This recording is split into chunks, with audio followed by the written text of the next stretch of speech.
From the studios of Farm Journal Broadcast, this is AgDay.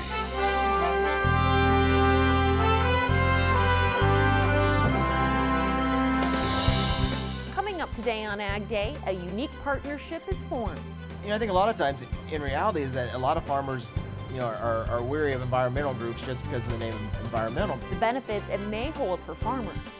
China has bought some U.S. ag, but when could we see them buy more? There's a lot of things going on in this space that are major disruptors. As markets light again amid fears about the economic fallout from the deadly virus.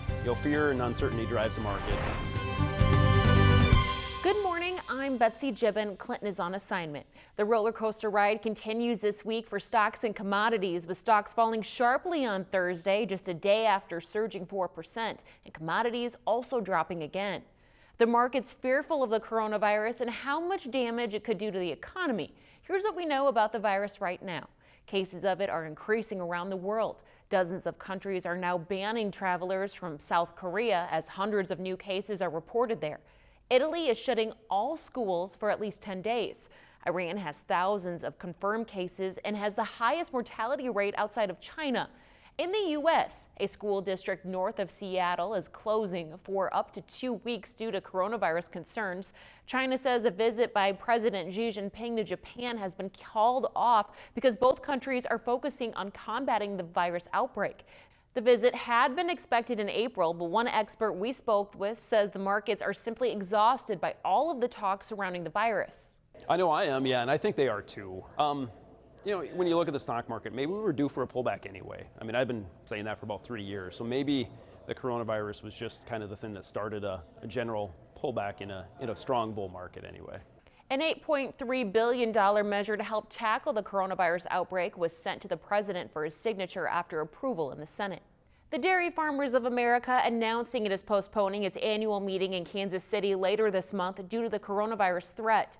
The annual meeting that was scheduled to take place March 16th through the 18th attracts hundreds of DFA delegates and dairy industry leaders. The organization is issuing an alert saying, quote, "The health and safety of our members and employees is our top priority, and we have been closely monitoring the spread of the coronavirus during our planning process for the meeting," end quote. It says the DFA is planning a meeting of delegates and farmer leaders later this year. And despite the coronavirus, a former senior Chinese government official says the country will definitely honor its ag purchase commitments as part of the Phase 1 trade deal. And there is also optimism coming from Ag Secretary Sonny Perdue. He says the stage is being set for China to make some big buys of U.S. ag goods. But do grain association CEOs believe that? Farm Journal's Tyne Morgan gets the reaction. As farmers from across the country swarm San Antonio, the focus is on China. Groups like National Sorghum Producers poised with hope China will fill its $40 billion trade promise. But we do know that China is committed to coming forward and to starting purchases. We do know that March, April will be a very telling time for us, I think, in terms of giving us a size and scope. And we have to be realistic that a lot of these shipments probably don't happen till summer. American Soybean Association's CEO also echoing that timeline, saying China typically doesn't buy soybeans from the U.S. right now. This time of the year, we are in the middle of the Brazil selling season to China. U.S. sales to China would typically happen late summer, early fall. So the September timeframe is where we would really see the big purchases from China. That's as wheat producers worry if buys don't come soon, the runway is running out on China once again. Most of our Asian Pacific Rim purchases are done between March and June. So sometime between March, April, May, if we haven't seen a tender come through, then we will be losing out again on a third year in a row to China. And then hopefully maybe the Japan agreement would be able to kick in, but they also make their tenders. While hope is high that China will buy U.S. ag goods this year, leaders from the National Corn Growers Association aren't banking on it. The China market is always going to be that big thing that's going to happen to the corn industry, but we've been saying that for years and years and years. And then you have African swine fever, and now we have coronavirus. There's a lot of things going on in this space that are major disruptors. I'm Tyne Morgan for AgDay. One thing China is buying right now, Sorghum. USDA reporting earlier this week the country purchased 110,000 metric tons. It followed a buy late last month of 119,000 metric tons. Analysts say it may be a sign China is working to buy more ag goods. In fact, Pro Farmer reports there are rumors of China buyers shopping for corn, DDGs, and soybeans. But one economist says he thinks China will come to the market for some wheat and corn before it buys soybeans. I know there's a lot of folks that have soybeans in the bin as well as some corn in the bin that have been waiting for that China rally, that pop we get in the market to try and, when China does come in, to try and use that as a marketing opportunity. We just haven't seen it yet because the Chinese have been a bit slow in trying to come back into the U.S. market, and again, because of the large crop we have in South America. Republican Senator Chuck Grassley is speaking out about trade on another front, telling Reuters the Trump administration would face resistance from Congress if it tries to push through a smaller trade deal with the European Union that does not include American ag. Grassley saying Washington is willing to negotiate over the ongoing dispute about aircraft subsidies. He went on to say that the EU should try to get a mandate from its member states to negotiate with Washington over agriculture. President Trump has signed into law a bill to address the shortage of ag inspectors at the U.S. borders. The bipartisan bill allows for the hiring of additional inspectors, support staff, and K-9 teams. They would be installed at airports, seaports, and land ports of entry. The bill authorizes the annual hiring of 240 ag specialists a year, along with 200 ag technicians. On a typical day, inspectors process more than 1 million passengers and 78,000 truck, rail, and sea containers. It's estimated there's a shortage of nearly 700 inspectors across the country. We're still a couple of weeks away from spring, but have we seen the last of the snow for a while? We get an update from meteorologist Cindy Clausen. Well, Betsy, no, we really haven't seen the end of the snow just yet, but for a lot of folks, it really has been kind of a drier season as far as that snow. Others have seen quite a bit. Let's take a look at our map, and we have seen just a little bit, mainly over towards the Great Lakes and into the far northwest. But the next 24 hours going to bring some more snow to parts of the east as you get over, especially towards the Appalachians, into parts of New York. But then out west, we're going to have some unsettled weather there, so some rain and upper elevation snow for much of the northwestern United States. Switching gears, was your sunrise this pretty this morning? Erin McCain of Cornland, Illinois, sharing this picture of a beautiful sunrise. Just spectacular there in the middle of the state, and a great name for the town too. Of course, I'll have your forecast coming up in just a few minutes. Betsy? Could a locust problem in Africa boost up wheat prices? We talk about it during analysis. And later, a bobcat, a few dozen police, and the video that's going viral right now in the country.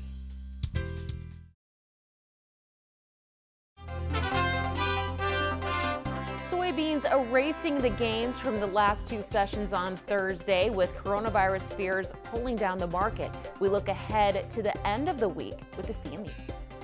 We were seeing that risk-off trade sweep into the grain sector again, despite a softening U.S. dollar. And when we start looking at this corn contract, May is going to be the month of interest for us. We really failed just near technical resistance, 387.5 to 390 yesterday. That represents a 50 and 100-day moving average, as well as a key Fibonacci retracement. This is going to be a big barrier going forward.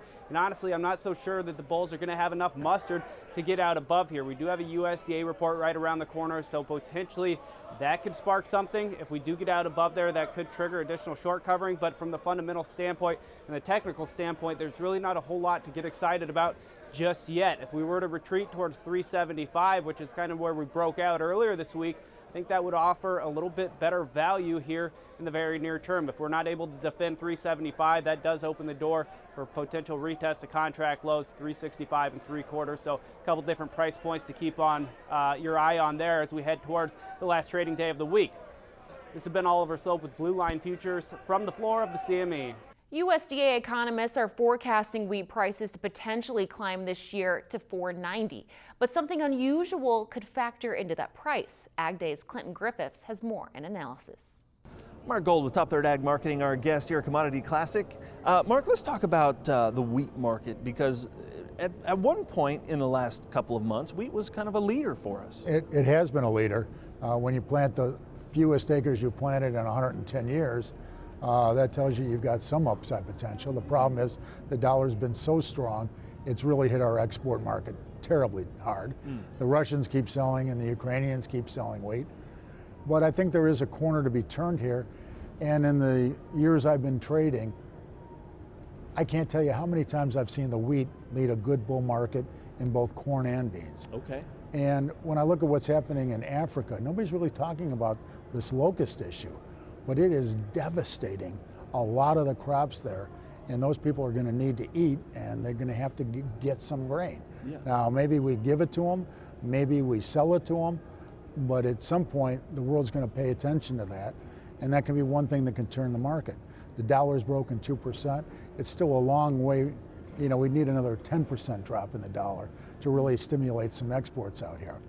But I don't want to be bearish wheat down here.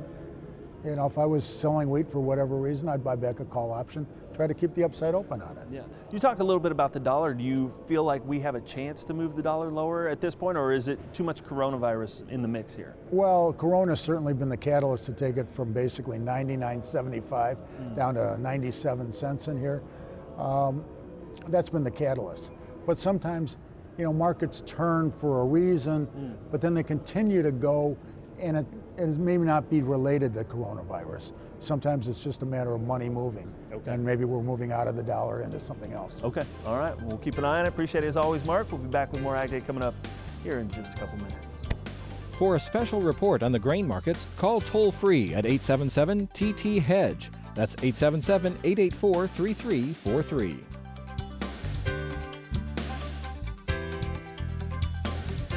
Join Andrew McCrae for Farming the Countryside, a farmer-focused podcast all about production agriculture.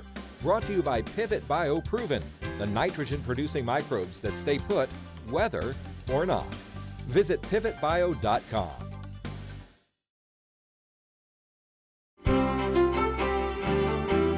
Cindy Clausen joining us for weather now. And Cindy, it looks as if the southeast could finally see a little bit of a break. A much needed, much deserved break. Yes, we have high pressure that's going to be moving through low pressure systems pulling away from the area, and the weekend actually looking nice there. The main focus today is going to be in the northeastern United States with this low pressure system that's going to be pulling to the east. Still just a touch of rain left this morning, the mid-Atlantic, that'll move away. The other focus is going to be in the northwest, where we have a very slow moving system that's going to help to spark some rain and snow showers.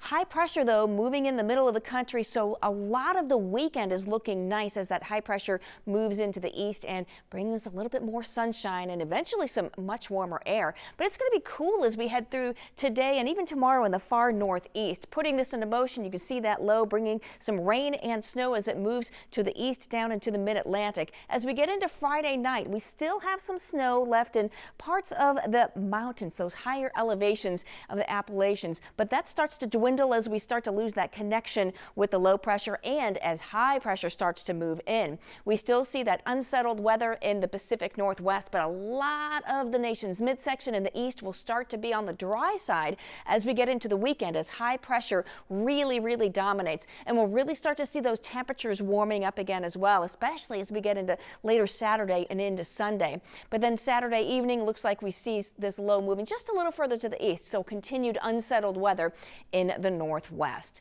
As far as how much liquid precipitation, we've seen a lot of it in the southeast, but again, that moves offshore, and we see just a little bit of rain and snow in the Great Lakes and into parts of the northeast, but you can see all of that activity that's starting to ramp up in the west. Temperature-wise, we see some cooler air coming into the Great Lakes and into the northeast, even cooler down even towards the south as well. Kind of a ridge of warmer air, 60s getting up into some of the northern plains and the northern high plains. Heading into the overnight hours, that cold air gets all the way down those 30s down into the deep south there, and we see some cool temperatures even down into the teens in the Great Lakes. As we head into tomorrow, we start to see some warmer air kind of coming back into play, so it'll continue to move to the east as we see those warm temperatures for much of the eastern part of the country, especially by Sunday. Let's take a quick look at that jet stream. So there's that trough giving us that cool air that's going to move offshore Saturday. That warm air starts to filter into the east, and it just continues even more with that ridge. Things kind of flatten out, but we do see some wet weather, though, into the west as we get into the early part of next week. And then as we get into the middle part of next week, a weak trough, but that real cold air looks like it's going to be staying to our north. That's a look at your national forecast. Now let's check on the weather where you live. Del Norte, Colorado, plenty of sunshine for you with a high of 55 degrees. East Lansing, Michigan, mostly cloudy, much colder with a high of 36 degrees. And South Bend, Pennsylvania, rain and snow showers, high of 40. When you think of fruit and nut production, California comes to mind. But what about Mississippi? In this week's America's Conservation Ag Movement, we show you a report that experts are looking at from the mid-Mississippi Delta to potentially take the pressure off California when it comes to production. The World Wildlife Fund Markets Institute is exploring it, calling it a win-win for the environment, food security, and local communities. The organization saying it conducted the first phase of its analysis, looking into the economic, social, as well as financial aspects of boosting farming, focusing on the areas of eastern Arkansas, western Tennessee, southeast Missouri, and northwest Mississippi, saying the area has fertile soils and water is plentiful, whereas California can be dry. The group says there are significant hurdles, including the fact that there is very little specialty produce grown in the region, and infrastructure investments would also need to be made. The group's next plans are to design a specialty produce pilot program in the area. When you think of environmental groups, what comes to mind? How a unique partnership between corn growers and one environmental group could benefit everyone in the farming community. Next.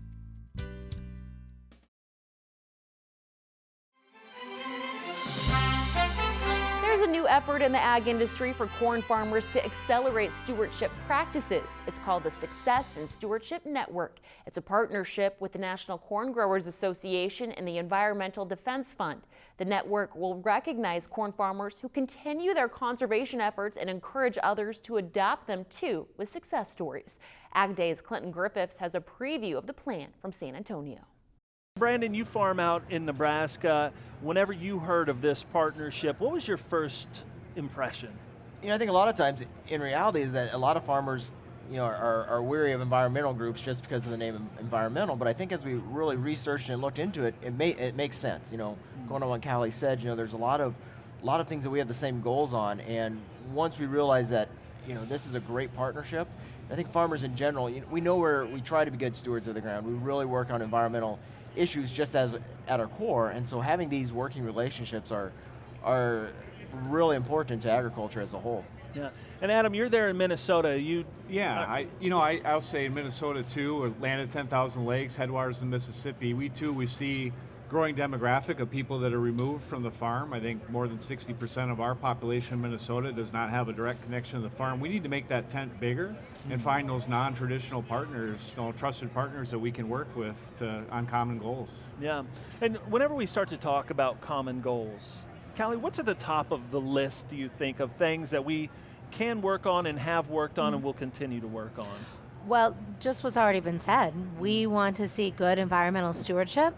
Farmers have that goal. We have that goal. For us, it's about talking more in depth about what that means and how we reach those goals. Okay. And how do we get there together? How do we support the land and water, keeping it productive, but also environmentally impactful for the next generation? And Brandon, on your farm there, what are you doing? Let's get kind of into some of the details there about how you're going about this. Yeah, so you think about it from the last 30 years, last 40 years, you know, think about when Grandpa was farming and Dad started farming, you know, everything was full tillage, everything was, you know, then we're turning around doing field work in season, and we've slowly progressed to the point that we're trying to minimize as much of that as possible, adding in cover crops, you know, and doing whatever we can from those basic foundations to make sure that it doesn't just make sense from an environmental standpoint, but also from an economic standpoint and a time standpoint as well. Coming up, the police chase you have to see to believe, and it is easy to see. We'll explain next.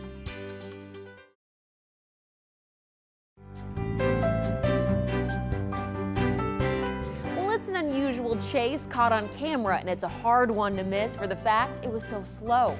Watch your screen to see what happened in North Carolina. Police say a man was reported operating a Bobcat tractor in an erratic manner. Williamton authorities got involved and a very sluggish pursuit unfolded. As you know, those skid steer loaders aren't designed to go very fast. Eventually, the Bobcat's operator, an 18-year-old man, was taken into custody. He faces several charges. Police say no damage was reported. Well, that's all the time we have this morning. We're glad you tuned in. For all of us here at Ag Day, I'm Betsy Gibbon. Have a great day.